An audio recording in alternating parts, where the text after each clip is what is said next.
Hello again. Today we're going to continue with Calculus Conundrums, and this video series talks about limits. So we're going to deal with limits and calculating limits. Limits are one of the first things you are introduced to in a calculus class, and I'm going to basically discuss limits from an informal point of view. I'm not going to worry about the formal definition of a limit when I talk about limits. You may have to do that if you're taking a Calculus 1 class, but probably not if you're taking a business calculus class. So let's get started talking about limits. Now, I may add a video later that does cover the formal definition of a limit, but I'm certainly not going to do it here, because all I want to do here is just show you ways to evaluate or estimate limits. So let's look at the concept. A function f of x may or may not have a limit as x approaches some number c. And you cannot rely on simply evaluating the function x equals c. In other words, you can't just plug a number in to determine if a limit exists or does not exist. We're going to discuss some techniques that enable us to show whether or not the limit does exist. But for now, we're going to simply observe the behavior of a function as x approaches certain values from the left and from the right. Now, when I say from the left, I mean the x values will be less than the number c. And when I say from the right, I mean the x values were greater than the number c. All right, so let's go ahead and look at the limit notation. So here you can see the limit notation right here. And so this, just to read this, you read it like this: the limit of f of x as x approaches c. The little arrow just means approaches. So as x approaches c. So basically what we want to know is what is the behavior of the function, which is the y value, as x approaches this number c. So let me start you out with an example. Consider this function x squared minus 4 over x plus 2 as x approaches negative 2. Well, the function here is actually x squared minus 4 over x plus 2. So that's the function, and as you can see here, I'm just telling you that that's the function. And x, we're wanting to know the limit of this function as x approaches negative 2. Now, if we were to simply just evaluate the function at negative 2, we would find out that f evaluated at negative 2 would give us 0 in the numerator and 0 in the denominator, which is undefined. 0 over 0 is a special type of undefined. It's actually called an indeterminate form. So when you have an indeterminate form, basically what it means is that you can't determine the limit from that form. Okay, let me show you how we can estimate limits. Now, this is not, most calculus professors would not accept this as a proof, but I like to do this to help students understand what a limit is. All right, let's take that function that I dealt with up above, x squared minus 4 over x plus 2, and then let's say we want to estimate the limit of that function as x approaches negative 2. So the trick I'm going to do is I'm going to create a table, and I'm going to put negative 2 right smack in the middle of that table, and we know the y value at negative 2 is undefined, and now I'm going to evaluate the function at negative 2.1, negative 2.01, negative 2.001. Now, the reason I chose those values is these are values that are very close to negative 2, but are to the left of negative 2. Now, you all know how to evaluate a function, so all you have to do is take negative 2.1, grab a calculator, take negative 2.1, and plug it into this function up here for x and here for x. So grab a calculator and do negative 2.1 squared minus 4 divided by negative 2.1 plus 2, and you'll see you should get negative 4.1. Now let's get a little bit closer to negative 2. Let's try negative 2.01.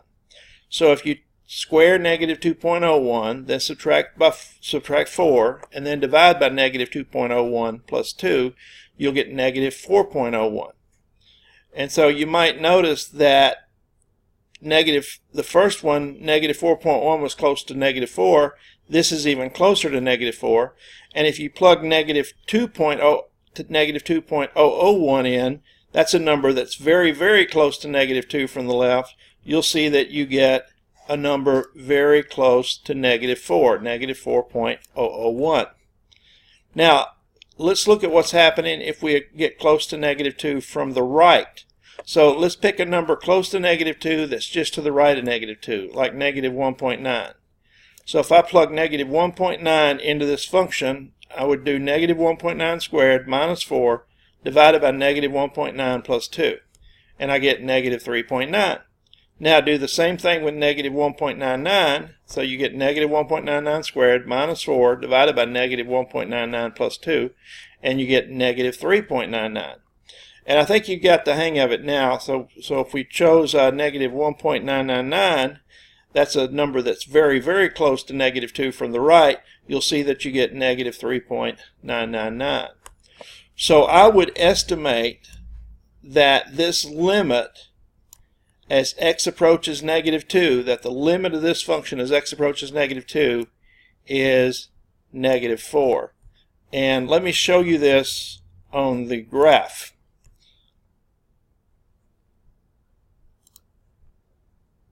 Okay, so here's the function, and I want you to notice, look at the x and y values down here. Now I want you to notice what happens when I get to negative 2. Alright, you see that? At negative 2 the function's undefined. But notice that as I get close to negative 2 from the left, see I'm getting closer and closer to negative 2 from the left, the function is getting closer and closer to negative 4. And then from the right, as I get close to negative 2 from the right, watch the y values. They get closer and closer to negative 4. And so, like I said, this is not by any means a proof that the limit is negative 4, but it certainly does give us evidence that this limit appears to be negative 4. So for now, we'll leave it at negative 4. Now, this next one, the function is square root, actually it's x minus 16 over square root of x minus 4. And we want to evaluate this limit as x approaches 16. Now again, if you plug 16 in, you'll get 0 in the numerator and 0 in the denominator. So that's that indeterminate form. So at 16 it's not defined. Now, but if you were to take values like 15.9 and plug it into this function, just grab a calculator and do 15.9 minus 16 for the numerator, then take the square root of 15.9 minus 4, and if you divide that, you'll get 7.987. If you do the same thing for 15.99, you'll get 7.999. And then if you do the same thing for 15.999, you'll get 7.9999. So it appears that the closer I get to 16, if you'll notice, I'm getting closer and closer and closer to 16 on the x-axis, and notice the y values get closer and closer and closer to 8. And then if you do it from the right side of 16, plug in 16.1, you get 8.012. Plug in 16.01 into the function, you get 8.001. Plug in 001. Plug in 16.001 and you get 8.0001. So the closer you get to 16 from the right, the closer the y value gets to 8. Okay, so I would estimate the limit of this function as x approaches 16 to be 8. Now let me show you the graph.